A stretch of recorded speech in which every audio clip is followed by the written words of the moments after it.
وسلم نے فرمایا، مسلمان مسلمان کا بھائی ہے، نہ اس پر ظلم کرے اور نہ اسے کسی ظالم کے سپرد کرے، اور جو شخص اپنے کسی بھائی کی ضرورت پوری کرنے میں لگا ہوگا اللہ تعالیٰ اس کی ضرورت اور حاجت پوری کرے گا۔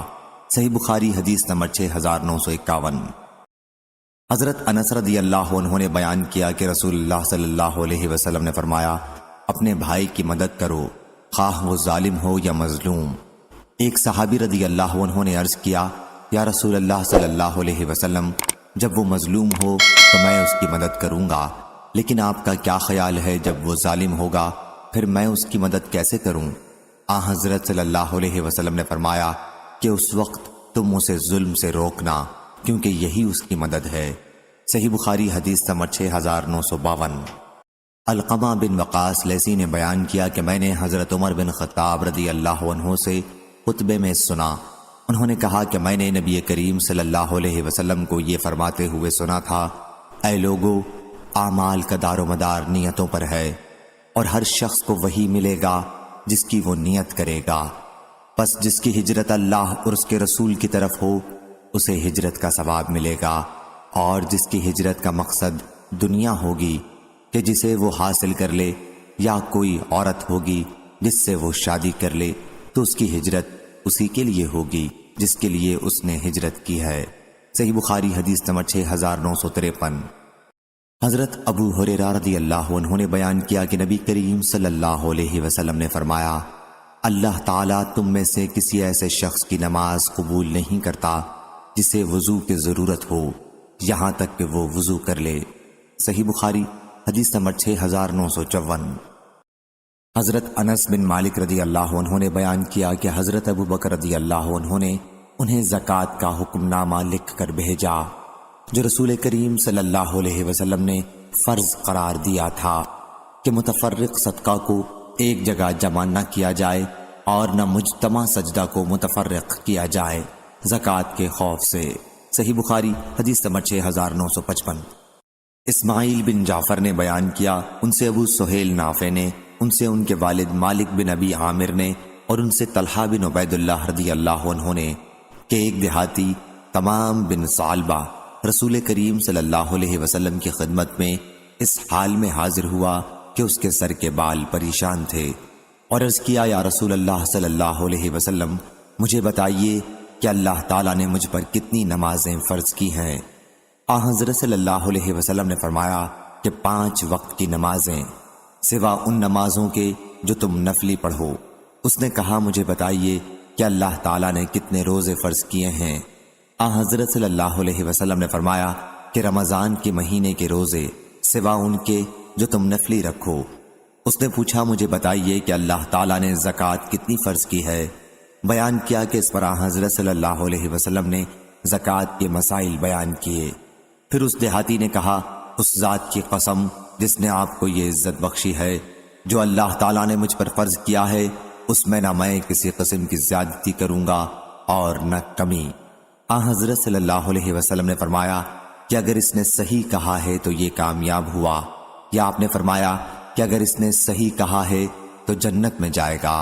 اور بعض لوگوں نے کہا کہ 120 اونٹوں میں 2 حصے 3 برس کی 2 اونٹنیاں جو چوتھے برس میں لگی ہوں زکوٰۃ میں لازم آتی ہیں، پس مگر کسی نے ان اونٹوں کو عمدن تلف کر ڈالا، مثلا ذبح کر دیا یا اور کوئی ہیلا کیا، تو اس کے اوپر سے زکوٰۃ ساقط ہوگی۔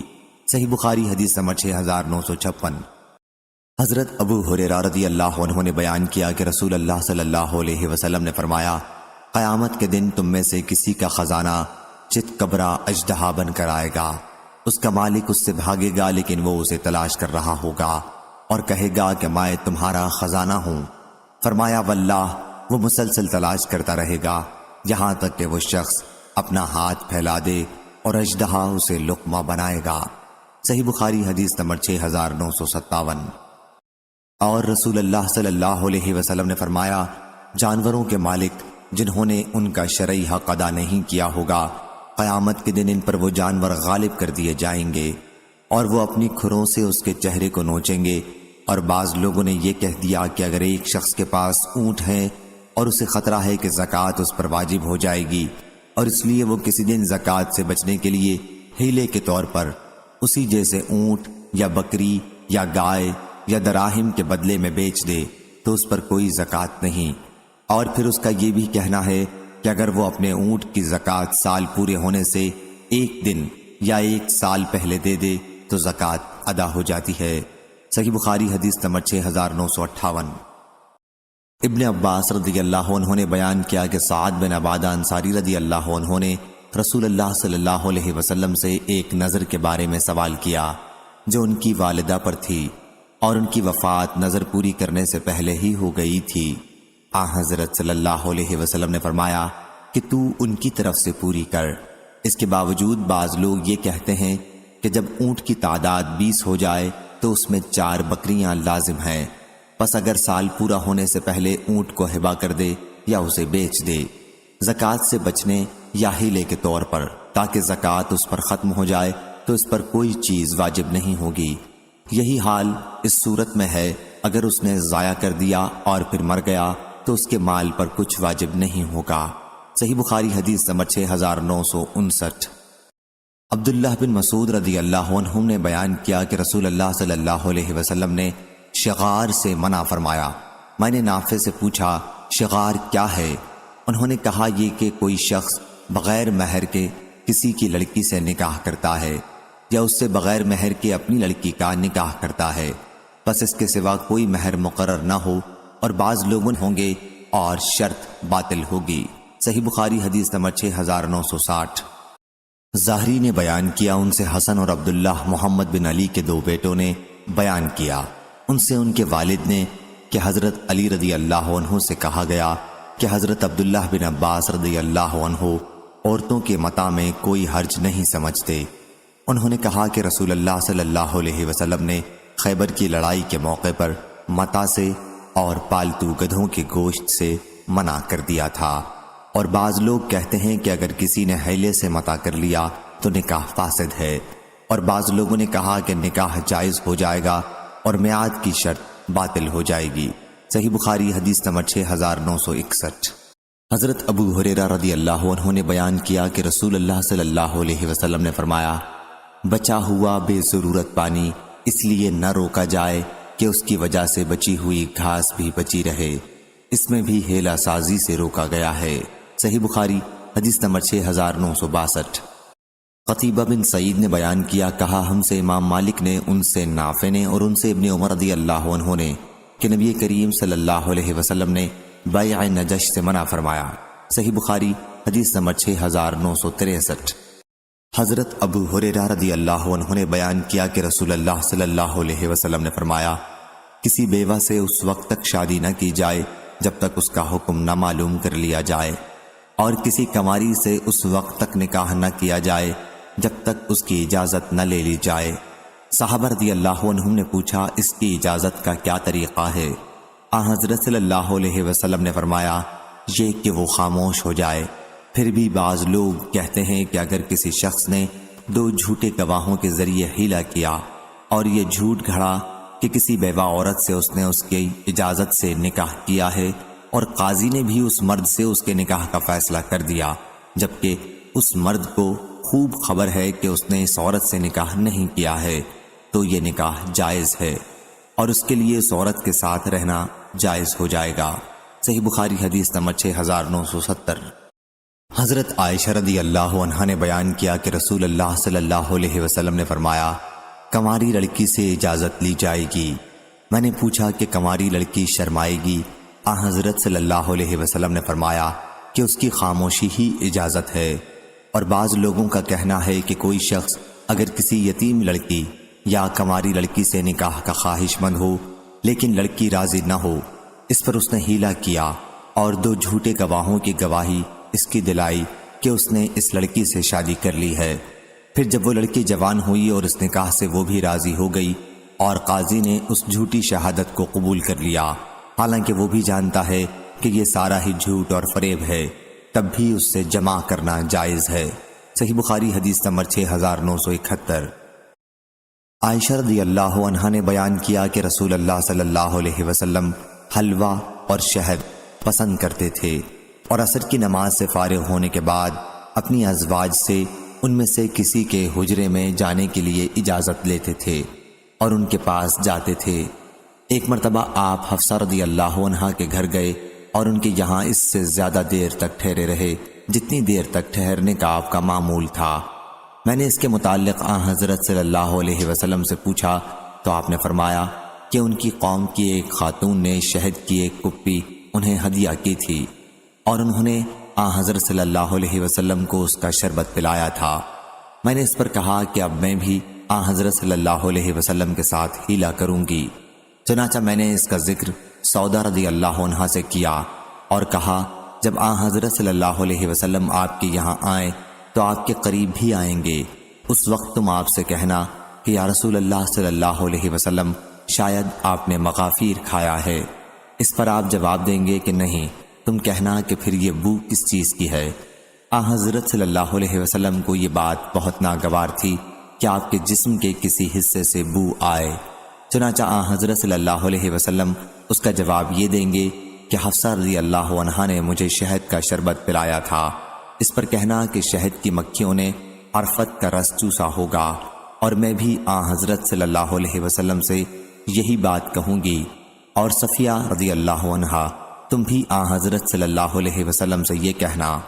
چنانچہ جب حضرت صلی اللہ علیہ وسلم سودا رضی اللہ عنہا کے یہاں تشریف لے گئے تو ان کا بیان ہے کہ اس ذات کی قسم جس کے سوا کوئی معبود نہیں کہ تمہارے خوف سے قریب تھا کہ میں اس وقت حضرت صلی اللہ علیہ وسلم سے یہ بات جلدی میں کہہ دیتی جبکہ آپ دروازے ہی پر تھے۔ آخر جب حضرت صلی اللہ علیہ وسلم قریب آئے تو میں نے عرض کیا یا رسول اللہ صلی اللہ علیہ وسلم آپ نے مغافیر کھایا ہے؟ حضرت صلی اللہ علیہ وسلم نے فرمایا کہ نہیں۔ میں نے کہا پھر بو کیسی ہے؟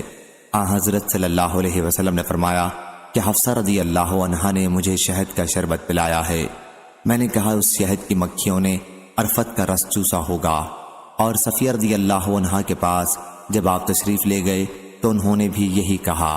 اس کے بعد جب پھر حفصہ رضی اللہ عنہا کے پاس آپ گئے تو انہوں نے عرض کیا یا رسول اللہ صلی اللہ علیہ وسلم وہ شہد میں پھر آپ کو پلاؤں؟ حضرت صلی اللہ علیہ وسلم نے فرمایا کہ اس کی ضرورت نہیں ہے۔ بیان کیا ہے کہ اس پر سودا رضی اللہ عنہا بولی سبحان اللہ، یہ ہم نے کیا کیا، گویا شہد آپ پر حرام کر دیا۔ میں نے کہا چپ رہو۔ صحیح بخاری حدیث نمبر 6972۔ عبداللہ بن مسلمہ قامبی نے بیان کیا، کہا ہم سے امام مالک نے، ان سے ابن شہاب نے، ان سے عبداللہ بن عامر بن ربیعہ نے کہ حضرت عمر بن خطاب رضی اللہ عنہ سن 18 ہجری ماہ ربیع الثانی میں شام تشریف لے گئے۔ جب مقام سرغ پر پہنچے تو ان کو یہ خبر ملی کہ شام وبائی بیماری کی لپیٹ میں ہے۔ پھر حضرت عبد الرحمن بن عوف رضی اللہ عنہ نے انہیں خبر دی کہ رسول اللہ صلی اللہ علیہ وسلم نے فرمایا تھا کہ جب تمہیں معلوم ہو کہ کسی سرزمین میں وبا پھیلی ہوئی ہے تو اس میں داخل مت ہو، لیکن اگر کسی جگہ وبا پھوٹ پڑے اور تم وہیں موجود ہو تو وبا سے بھاگنے کے لیے تم وہاں سے نکلو بھی مت۔ چنانچہ حضرت عمر رضی اللہ عنہ مقام سرغ سے واپس آ گئے۔ صحیح بخاری حدیث نمبر 6973۔ شعیب نے بیان کیا، ان سے ظاہری نے، ان سے عامر بن سعد بن ابی وقاص نے کہ انہوں نے حضرت اسامہ بن زید رضی اللہ عنہ سے سنا۔ وہ حضرت سعد بن ابی وقاص رضی اللہ عنہ سے حدیث نقل کر رہے تھے کہ رسول اللہ صلی اللہ علیہ وسلم نے طاعون کا ذکر کیا اور فرمایا کہ یہ ایک عذاب ہے جس کے ذریعے بعض امتوں کو عذاب دیا گیا تھا، اس کے بعد اس کا کچھ حصہ باقی رہ گیا ہے اور وہ کبھی چلا جاتا ہے اور کبھی واپس آ جاتا ہے۔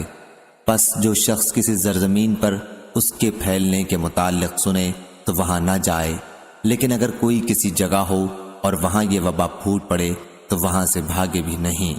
صحیح بخاری حدیث نمبر 6974۔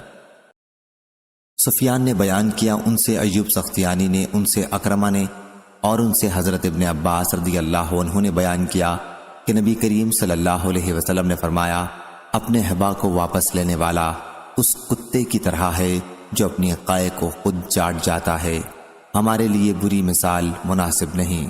صحیح بخاری حدیث نمبر 6975۔ حضرت جابر بن عبداللہ رضی اللہ عنہ نے بیان کیا کہ نبی کریم صلی اللہ علیہ وسلم نے شفعہ کا حکم ہر اس چیز میں دیا تھا جو تقسیم نہ ہو سکتی ہو۔ پس جب حد بندی ہو جائے اور راستے الگ الگ کر دیے جائیں تو پھر شفع نہیں۔ اور بعض لوگ کہتے ہیں کہ شفع کا حق پڑوسی کو بھی ہوتا ہے، پھر خود ہی اپنی بات کو غلط قرار دیا اور کہا کہ اگر کسی نے کوئی گھر خریدا اور اسے خطرہ ہے کہ اس کا پڑوسی حق شفع کی بنا پر اس سے گھر لے لے گا تو اس نے اس کے 100 حصے کر کے ایک حصہ اس میں سے پہلے خرید لیا اور باقی حصے بعد میں خریدے، تو ایسی صورت میں پہلے حصے میں تو پڑوسی کو شفع کا حق ہوگا، گھر کے باقی حصوں میں اسے یہ حق نہیں ہوگا، اور اس کے لیے جائز ہے کہ یہ ہیلا کرے۔ صحیح بخاری حدیث نمبر 6976۔ عمرو بن شرید نے بیان کیا کہ مسعور بن مخرمہ رضی اللہ عنہ آئے اور انہوں نے میرے مونڈھے پر اپنا ہاتھ رکھا، پھر میں ان کے ساتھ سعد بن ابی وقاص رضی اللہ عنہ کے یہاں گیا تو ابو رافع نے مسعور سے کہا، کیا تو اسے نہیں کہتا کہ مجھ سے یہ میرا گھر خرید لے؟ اس نے کہا کہ اس کا 400 سے زیادہ میں نہیں دے سکتا اور وہ بھی قسطوں میں دوں گا۔ اس پر انہوں نے جواب دیا کہ مجھے تو اس کے 500 نقد مل رہے تھے اور میں نے انکار کر دیا۔ اگر میں نے رسول اللہ صلی اللہ علیہ وسلم سے یہ نہ سنا ہوتا کہ پڑوسی زیادہ مستحق ہے تو میں اسے تمہیں نہ بیچتا۔ علی بن عبداللہ مدینی نے کہا، میں نے سفیان بن عینہ سے اس پر پوچھا کہ معمر نے اس طرح نہیں بیان کیا ہے۔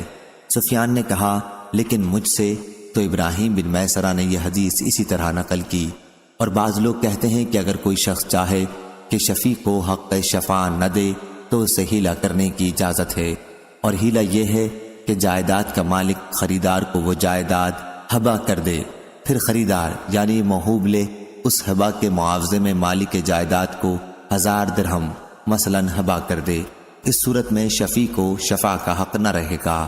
صحیح بخاری حدیث نمبر 6977۔ ابراہیم بن میسرہ نے بیان کیا، ان سے عمرو بن شرید نے، ان سے ابو رافع نے کہ حضرت سعد رضی اللہ عنہ نے ان کے ایک گھر کی 400 مثقال قیمت لگائی، تو انہوں نے کہا کہ اگر میں نے رسول اللہ صلی اللہ علیہ وسلم کو یہ کہتے نہ سنا ہوتا کہ پڑوسی اپنے پڑوس کا زیادہ مستحق ہے تو میں اسے تمہیں نہ دیتا۔ اور بعض لوگ کہتے ہیں کہ اگر کسی نے کسی گھر کا حصہ خریدا اور چاہا کہ اس کا حق شفاع باطل کر دے تو اسے اس گھر کو اپنے چھوٹے بیٹے کو ہبہ کر دینا چاہیے، اب نابالغ پر قسم بھی نہیں ہوگی۔ صحیح بخاری حدیث نمبر 6978۔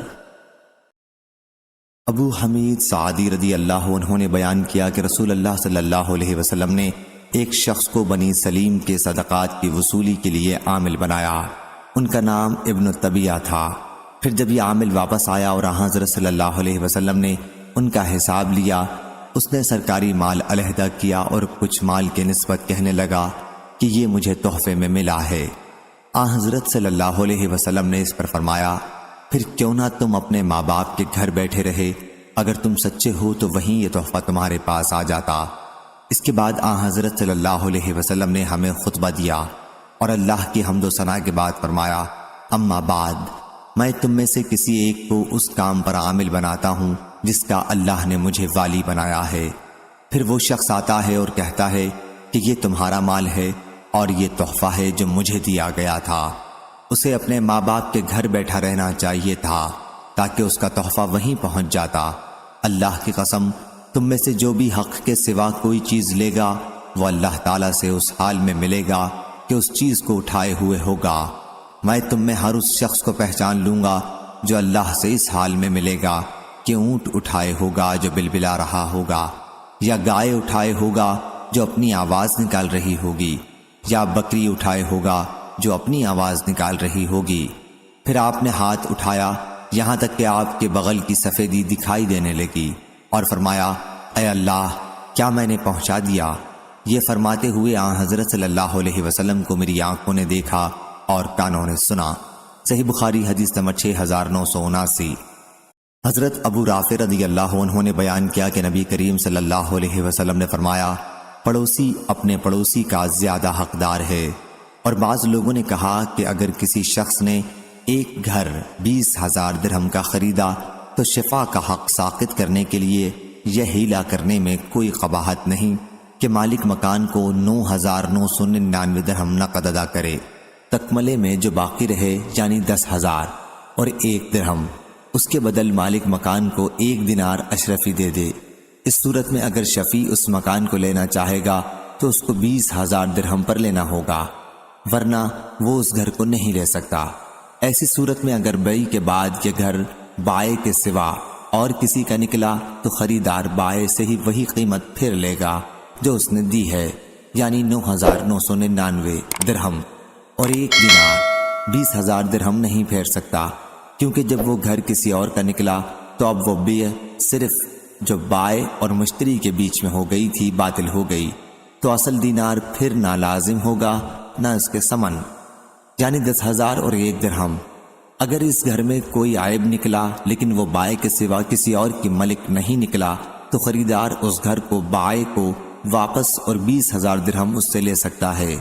حضرت امام بخاری رحمہ اللہ نے کہا تو ان لوگوں نے مسلمانوں کے آپس میں مکر و فریب کو جائز رکھا، اور حضرت صلی اللہ علیہ وسلم نے تو فرمایا ہے مسلمان کی بیع میں جو مسلمان کے ساتھ ہو نہ عیب ہونا چاہیے، یعنی بیماری، نہ خباثت، نہ کوئی آفت۔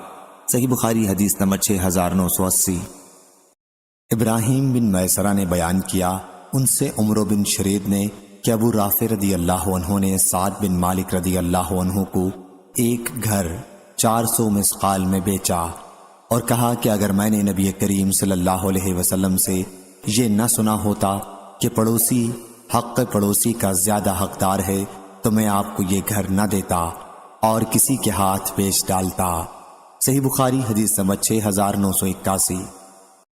حضرت عائشہ رضی اللہ عنہا نے بیان کیا کہ رسول اللہ صلی اللہ علیہ وسلم پر وحی کی ابتدا سونے کی حالت میں سچے خواب کے ذریعے ہوئی، چنانچہ حضرت صلی اللہ علیہ وسلم جو خواب بھی دیکھتے تو وہ صبح کی روشنی کی طرح سامنے آ جاتا، اور حضرت صلی اللہ علیہ وسلم غار حرا میں چلے جاتے اور اس میں تنہا خدا کی یاد کرتے تھے۔ چند مقررہ دنوں کے لیے یہاں آتے اور ان دنوں کا توشہ بھی ساتھ لاتے، پھر حضرت خدیجہ رضی اللہ عنہا کے پاس واپس تشریف لے جاتے اور وہ پھر اتنا ہی توشہ آپ کے ساتھ کر دیتی، یہاں تک کہ حق آپ کے پاس اچانک آ گیا اور آپ غار حرا ہی میں تھے۔ چنانچہ اس میں فرشتہ آپ کے پاس آیا اور کہا کہ پڑھیے۔ حضرت صلی اللہ علیہ وسلم نے اس سے فرمایا کہ میں پڑھا ہوا نہیں ہوں۔ آخر اس نے مجھے پکڑ لیا اور زور سے دبایا اور خوب دبایا، جس کی وجہ سے مجھ کو بہت تکلیف ہوئی۔ پھر اس نے مجھے چھوڑ دیا اور کہا کہ پڑھیے۔ آپ صلی اللہ علیہ وسلم نے پھر وہی جواب دیا کہ میں پڑھا ہوا نہیں ہوں۔ اس نے مجھے ایسا دبایا کہ میں بے قابو ہو گیا، یا انہوں نے اپنا زور ختم کر دیا اور پھر چھوڑ کر اس نے مجھ سے کہا پڑھیے اپنے رب کے نام سے جس نے پیدا کیا ہے، الفاظ معلم یعلم تک۔ پھر جب آپ صلی اللہ علیہ وسلم حضرت خدیجہ رضی اللہ عنہا کے پاس آئے تو آپ کے مونڈھوں کے گوشت ڈر کے مارے پھڑک رہے تھے۔ جب گھر میں آپ صلی اللہ علیہ وسلم داخل ہوئے تو فرمایا کہ مجھے چادر اڑھا دو، مجھے چادر اڑھا دو۔ چنانچہ آپ کو چادر اڑھا دی گئی، اور جب آپ کا خوف دور ہوا تو فرمایا کہ خدیجہ میرا حال کیا ہو گیا ہے؟ پھر آپ نے اپنا سارا حال بیان کیا اور فرمایا کہ مجھے اپنی جان کا ڈر ہے۔ لیکن خدیجہ رضی اللہ عنہا نے کہا خدا کی قسم ایسا ہرگز نہیں ہو سکتا، آپ خوش رہیے، اللہ تعالیٰ آپ کو کبھی رسوا نہیں کرے گا۔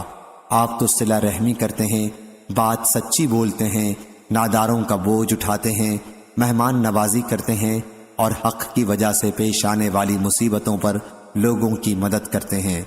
پھر آپ کو حضرت خدیجہ رضی اللہ عنہا ورقہ بن نوفل بن اسد بن عبد العزیٰ بن قصہ کے پاس لائیں، جو حضرت خدیجہ رضی اللہ عنہ کے والد خویلد کے بھائی کے بیٹے تھے، جو زمانہ جاہلیت میں عیسائی ہو گئے تھے اور عربی لکھ لیتے تھے، اور وہ جتنا اللہ تعالیٰ چاہتا عربی میں انجیل کا ترجمہ لکھا کرتے تھے۔ وہ اس وقت بہت بوڑھے ہو گئے تھے اور بینائی بھی جاتی رہی تھی۔ ان سے حضرت خدیجہ رضی اللہ عنہا نے کہا بھائی بھتیجے تم کیا دیکھتے ہو؟ حضرت صلی اللہ علیہ وسلم نے جو دیکھا تھا وہ سنایا تو ورقہ نے کہا کہ یہ تو وہی فرشتہ جبریل علیہ السلام ہے جو موسیٰ علیہ السلام پر آیا تھا۔ کاش میں اس وقت جوان ہوتا جب تمہیں تمہاری قوم نکال دے گی اور زندہ رہتا۔ حضرت صلی اللہ علیہ وسلم نے پوچھا کیا یہ مجھے نکالیں گے؟ ورقہ نے کہا کہ ہاں۔ جب بھی کوئی نبی و رسول وہ پیغام لے کر آیا جسے لے کر آپ آئے ہیں تو اس کے ساتھ دشمنی کی گئی، اور اگر میں نے تمہارے وہ دن پا لیے تو میں تمہاری بھرپور مدد کروں گا۔ لیکن کچھ ہی دنوں بعد ورقہ کا انتقال ہو گیا اور وحی کا سلسلہ کٹ گیا، اور آن حضرت صلی اللہ علیہ وسلم کو اس کی وجہ سے اتنا غم تھا کہ آپ نے کئی مرتبہ پہاڑ کی بلند چوٹی سے اپنے آپ کو گرا دینا چاہا، لیکن جب بھی آپ کسی پہاڑ کی بلند چوٹی پر چڑھے تاکہ اس پر سے اپنے آپ کو گرا دیں تو جبریل علیہ السلام آپ کے سامنے آ گئے اور کہا کہ یا محمد، آپ یقیناً اللہ کے رسول ہیں۔ اس سے آن حضرت صلی اللہ علیہ وسلم کو سکون ہوتا اور آپ واپس آ جاتے، لیکن جب وہی زیادہ دنوں تک رکی رہی تو آپ نے ایک مرتبہ اور ایسا ارادہ کیا، لیکن جب پہاڑ کی چوٹی پر چڑھے تو حضرت جبریل علیہ السلام سامنے آئے اور اسی طرح کی بات پھر کہی۔ حضرت ابن عباس رضی اللہ عنہ نے کہا، سورہ انعام میں لفظ فالق الاصباح سے مراد ان میں سورج کی روشنی اور رات میں چاند کی روشنی ہے۔ صحیح بخاری حدیث نمبر 6982۔ حضرت انس بن مالک رضی اللہ عنہ نے بیان کیا کہ رسول اللہ صلی اللہ علیہ وسلم نے فرمایا، کسی نیک آدمی کا اچھا خواب نبوت کا 40واں حصہ ہے۔ صحیح بخاری حدیث نمبر 6983۔ زہیر نے بیان کیا، کہا ہم سے یحییٰ نے جو سعید کے بیٹے ہیں، کہا کہ میں نے حضرت ابو سلمہ رضی اللہ عنہ سے سنا، کہا کہ میں نے ابو قتادہ رضی اللہ عنہ سے سنا کہ نبی کریم صلی اللہ علیہ وسلم نے فرمایا، اچھے خواب اللہ کی طرف سے ہوتے ہیں اور برے خواب شیطان کی طرف سے ہوتے ہیں۔ صحیح بخاری حدیث نمبر 6984۔ حضرت ابو سعید خدری رضی اللہ عنہ نے بیان کیا کہ انہوں نے رسول اللہ صلی اللہ علیہ وسلم کو یہ فرماتے ہوئے سنا کہ جب تم میں سے کوئی ایسا خواب دیکھے جسے وہ پسند کرتا ہو تو وہ اللہ کی طرف سے ہوتا ہے، اس پر اللہ کی حمد کرے اور اسے بتا دینا چاہیے، لیکن اگر کوئی اس کے سوا کوئی ایسا خواب دیکھتا ہے جو اسے ناپسند ہے تو یہ شیطان کی طرف سے ہوتا ہے، بس اس کے شر سے پناہ مانگے اور کسی سے ایسے خواب کا ذکر نہ کرے، یہ خواب اسے کچھ نقصان نہیں پہنچا سکے گا۔ صحیح بخاری حدیث نمبر 6985۔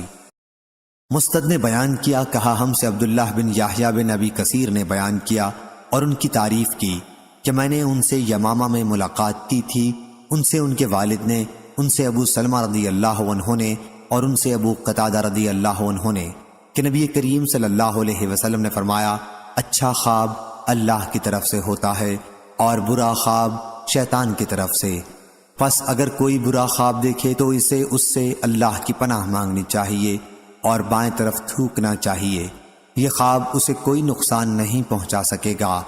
اور عبداللہ بن یحییٰ سے ان کے والد نے اور ان سے عبداللہ بن ابی قتادہ نے بیان کیا، ان سے ان کے والد نے نبی کریم صلی اللہ علیہ وسلم سے اسی طرح بیان کیا۔ صحیح بخاری حدیث نمبر 6986۔ شعبہ نے بیان کیا، ان سے قتادہ نے، ان سے حضرت انس بن مالک رضی اللہ عنہ نے اور ان سے حضرت عبادہ بن صامت رضی اللہ عنہ نے کہ نبی کریم صلی اللہ علیہ وسلم نے فرمایا، مومن کا خواب نبوت کے 46 حصوں میں سے ایک حصہ ہوتا ہے۔ صحیح بخاری حدیث نمبر 6987۔ حضرت ابو ہریرہ رضی اللہ عنہ نے بیان کیا کہ رسول کریم صلی اللہ علیہ وسلم نے فرمایا، مومن کا خواب نبوت کے 46 حصوں میں ایک حصہ ہوتا ہے۔ اس کی روایت ثابت، حمید، اسحاق بن عبداللہ اور شعیب نے حضرت انس رضی اللہ عنہ سے کی، انہوں نے نبی کریم صلی اللہ علیہ وسلم سے۔ صحیح بخاری حدیث نمبر 6988۔ حضرت ابو سعید خدری رضی اللہ عنہ نے بیان کیا کہ انہوں نے رسول کریم صلی اللہ علیہ وسلم کو یہ فرماتے ہوئے سنا کہ نیک خواب نبوت کے 46 حصوں میں سے ایک حصہ ہے۔ صحیح بخاری حدیث نمبر 6989۔ حضرت ابو ہریرہ رضی اللہ عنہ نے بیان کیا کہ میں نے رسول اللہ صلی اللہ علیہ وسلم سے سنا، آپ نے فرمایا کہ نبوت میں سے صرف اب مبشرات باقی رہ گئی ہیں۔ صحابہ رضی اللہ عنہم نے پوچھا کہ مبشرات کیا ہیں؟ حضرت صلی اللہ علیہ وسلم نے فرمایا کہ اچھے خواب۔ صحیح بخاری حدیث نمبر 6990۔ ابن شہاب نے بیان کیا، ان سے سالم بن عبداللہ نے، ان سے ابن عمر رضی اللہ عنہ نے کہ کچھ لوگوں کو خواب میں شب قدر رمضان کی 7 آخری تاریخوں میں دکھائی گئی، اور کچھ لوگوں کو دکھائی گئی کہ وہ آخری 10 تاریخوں میں ہوگی، تو آن حضرت صلی اللہ علیہ وسلم نے فرمایا کہ اسے آخری 7 تاریخوں میں تلاش کرو۔ صحیح بخاری حدیث نمبر 6991۔ حضرت ابو ہریرہ رضی اللہ عنہ نے بیان کیا کہ رسول اللہ صلی اللہ علیہ وسلم نے فرمایا، اگر میں اتنے دنوں قید میں رہتا جتنے دنوں یوسف علیہ السلام پڑے رہے، اور پھر میرے پاس قاصد بلانے آتا تو میں اس کی دعوت قبول کر لیتا۔ صحیح بخاری حدیث نمبر 6992۔ حضرت ابو ہریرہ رضی اللہ عنہ نے بیان کیا کہ میں نے نبی کریم صلی اللہ علیہ وسلم سے سنا، آپ نے فرمایا کہ جس نے مجھے خواب میں دیکھا تو کسی دن مجھے بیداری میں بھی دیکھے گا، اور شیطان میری صورت میں نہیں آ سکتا۔ ابو عبداللہ حضرت امام بخاری نے کہا کہ ابن سیرین نے بیان کیا کہ جب آن حضرت صلی اللہ علیہ وسلم کو کوئی شخص آپ کی صورت میں دیکھے۔ صحیح بخاری حدیث نمبر 6993۔ حضرت انس بن مالک رضی اللہ عنہ نے بیان کیا کہ نبی کریم صلی اللہ علیہ وسلم نے فرمایا، جس نے مجھے خواب میں دیکھا تو اس نے واقعی دیکھا، کیونکہ شیطان میری صورت میں نہیں آ سکتا، اور مومن کا خواب نبوت کا 46 حصوں میں سے ایک جز ہوتا ہے۔ صحیح بخاری حدیث نمبر 6994۔ ابو قتادہ رضی اللہ عنہ نے بیان کیا کہ نبی کریم صلی اللہ علیہ وسلم نے فرمایا، صالح خواب اللہ کی طرف سے ہوتے ہیں اور برے خواب شیطان کی طرف سے، پس جو شخص کوئی برا خواب دیکھے تو اپنے بائیں طرف کروٹ لے کر 3 مرتبہ تھو تھو کرے اور شیطان سے اللہ کی پناہ مانگے، وہ خواب بد اس کو نقصان نہیں دے گا اور شیطان کبھی میری شکل میں نہیں آ سکتا۔ صحیح بخاری حدیث نمبر 6995۔ حضرت ابو قتادہ رضی اللہ عنہ نے بیان کیا کہ نبی کریم صلی اللہ علیہ وسلم نے فرمایا، جس نے مجھے دیکھا اس نے حق دیکھا۔ اس روایت کی مطابقت یونس نے اور زہری کے بھتیجے نے کی۔ صحیح بخاری حدیث نمبر 6996۔ حضرت ابو سعید خدری رضی اللہ عنہ نے بیان کیا، انہوں نے نبی کریم صلی اللہ علیہ وسلم کو یہ فرماتے سنا کہ جس نے مجھے دیکھا اس نے حق دیکھا، کیونکہ یہ شیطان مجھ جیسا نہیں بن سکتا۔ صحیح بخاری حدیث نمبر 6997۔ حضرت ابو ہریرہ رضی اللہ عنہ نے بیان کیا کہ نبی کریم صلی اللہ علیہ وسلم نے فرمایا، مجھے مفاتیح القلم دیے گئے ہیں اور رعب کے ذریعے میری مدد کی گئی ہے، اور گزشتہ رات میں سویا ہوا تھا کہ زمین کے خزانوں کی کنجیاں میرے پاس لائی گئیں اور میرے سامنے انہیں رکھ دیا گیا۔ حضرت ابو ہریرہ رضی اللہ عنہ نے کہا کہ حضرت صلی اللہ علیہ وسلم تو اس دنیا سے تشریف لے گئے اور تم ان خزانوں کی کنجیوں کو الٹ پلٹ کر رہے ہو یا نکال رہے ہو یا لوٹ رہے ہو۔ صحیح بخاری حدیث نمبر 6998۔ عبداللہ بن مسلمہ نے بیان کیا، کہا ہم سے امام مالک نے، ان سے نافع نے اور ان سے عبداللہ بن عمر رضی اللہ عنہ نے کہ رسول اللہ صلی اللہ علیہ وسلم نے فرمایا، رات مجھے کعبے کے پاس خواب میں دکھانی کو دیکھا، وہ گندمی رنگ کے کسی سب سے خوبصورت آدمی کی طرح تھے، ان کے لمبے خوبصورت بال تھے، ان سب سے خوبصورت بالوں کی طرح جو تم دیکھ سکے ہوگے، ان میں انہوں نے کنگھا کیا ہوا تھا اور پانی ان سے ٹپک رہا تھا، اور وہ 2 آدمیوں کے سہارے، یا یہ فرمایا کہ وہ 2 آدمیوں کے شانوں کے سہارے بیت اللہ کا طواف کر رہے تھے۔ میں نے پوچھا کہ یہ کون صاحب ہیں؟ مجھے بتایا گیا کہ یہ مسیح ابن مریم، مجھے بتایا گیا کہ یہ مسیح دجال ہے۔ صحیح بخاری حدیث نمبر 6999۔